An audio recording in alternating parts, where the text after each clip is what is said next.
कभी सोचा है हम भूलते क्यों हैं?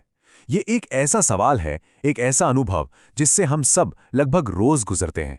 आज हम इसी रहस्य की तह तक जाने की कोशिश करेंगे। तो चलिए शुरू करते हैं बिल्कुल बेसिक सवाल से।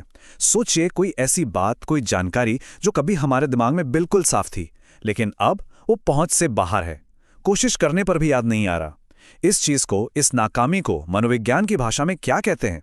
मनोविज्ञान में इसे कहते हैं विस्मृति, या आसान भाषा में कहें तो भूलना। मतलब सीधा सा है, सीखी हुई किसी चीज को याद कर पाने में या उसे दिमाग में टिकाए रखने में फेल हो जाना। पर सवाल यह है कि आखिर ये होता कैसे है?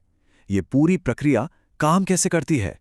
अच्छा, तो यहाँ सबसे पहली और सबसे मजेदार बात यह है कि भूलना उतना सीधा साधा नहीं है जितना लगता है। ये कोई एक चीज नहीं है। असल में इसके दो अलग अलग चेहरे हैं, दो अलग अलग रूप हैं। ये हैं वो दो चेहरे। एक तरफ है सक्रिय विस्मृति, जैसा कि नाम से ही जाहिर है, ये एक्टिव है। मतलब हम जानबूझकर कोशिश करके कुछ भूलना चाहते हैं, शायद कोई बुरी याद, कोई दर्दनाक घटना। और फिर दूसरी तरफ है निष्क्रिय विस्मृति। ये पैसिव है, ये अपने आप होता है, हमें कोई कोशिश नहीं करनी पड़ती। बस समय के साथ कोई नाम, कोई तारीख दिमाग से धुंधली पड़ जाती है। तो सवाल उठता है कि ये प्रक्रिया शुरू कैसे होती है? वो कौन से ट्रिगर हैं, कौन सी वजहें हैं जो हमारी यादों को मिटा देती हैं? चलिए इन संदिग्धों की पड़ताल करते हैं। और हाँ, इनकी लिस्ट काफी लंबी है। जैसा कि हम देख सकते हैं, भूलने की वजहें बहुत सारी और काफी पेचीदा हैं। ये कुछ बहुत ही मामूली हो सकती हैं, जैसे किसी चीज का अभ्यास छोड़ देना, और कुछ बहुत गहरी, जैसे कोई मानसिक आघात या फिर किसी चीज को भूलने की जबरदस्त इच्छा। यहाँ तक कि हमारी दिलचस्पी कितनी है, हम कितना ध्यान दे रहे हैं और हमने सीखा कैसे था, ये सब बातें भी बहुत बड़ा रोल प्ले करती हैं। तो अब जब हमारे पास संदिग्धों की लिस्ट है, तो चलिए उन जासूसों से मिलते हैं, मतलब उन मनोवैज्ञानिकों से जिन्होंने इस रहस्य को सुलझाने की कोशिश की। हम यहाँ दो बड़े नामों पर फोकस करेंगे, जिनके विचार इस मामले में बिल्कुल एक दूसरे से उलट थे। पहले जासूस हैं हरमन एबिंगहास। साल था 1885।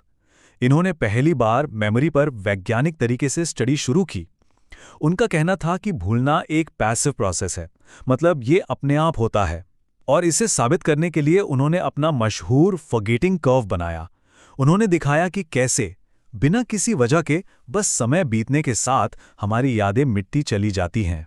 और फिर आते हैं सिगमंड फ्रॉइड, जिनकी थ्योरी इससे बिल्कुल उल्टी थी। फ्रॉइड ने कहा, नहीं, भूलना पैसिव नहीं बल्कि एक एक्टिव काम है, एक ऐसा काम जो हम खुद करते हैं। उनके मुताबिक हम भूलते इसलिए हैं क्योंकि हमारे अंदर, हमारे अवचेतन मन में उन यादों को दबाने की, उनसे छुटकारा पाने की एक बहुत मजबूत इच्छा होती है। तो हमारे पास दो बिल्कुल अलग अलग आइडियाज थे, और इन्हीं से आगे चलकर भूलने को लेकर कई बड़ी थ्योरीज बनी। एबिंगहास के काम से निकला थ्योरी ऑफ डिसयूज या अनुपयोग का सिद्धांत। और फिर 1932 में मैकगाव जैसे विचारकों ने एक नया एंगल दिया, इंटरफियरेंस थ्योरी या हस्तक्षेप सिद्धांत। ये थ्योरी कहती है कि कभी कभी हम इसलिए भूलते हैं क्योंकि हमारी दूसरी यादें बीच में आ जाती हैं। तो मोटे तौर पर हमारे पास तीन बड़ी थियरीज हैं जो भूलने की अलग अलग वजहें बताती हैं। पहली, थियरी ऑफ डिसयूज, यानी जो यादें इस्तेमाल नहीं होती वो समय के साथ मिट जाती हैं, जैसे कोई पुराना रास्ता जिस पर कोई चलता ना हो। दूसरी, इंटरफेरेंस थियरी, मतलब एक याद दूसरी याद के रास्ते में आ जाती है।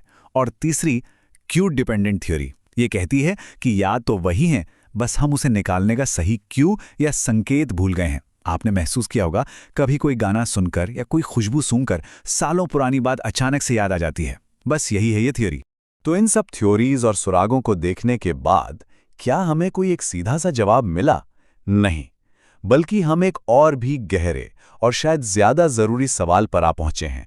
और वो सवाल ये है, क्या भूलना हमारे दिमाग की कोई खामी है, कोई गलती है, या फिर ये एक जरूरी प्रक्रिया है?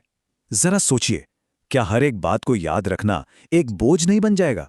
शायद भूलना हमारे दिमाग का एक जरूरी फीचर है, एक टूल है, गैर जरूरी यादों को डिलीट करके जरूरी चीजों के लिए जगह बनाने का एक तरीका। ये सवाल इस पूरे रहस्य को एक नया मोड़ दे देता है और हमें सोचने पर मजबूर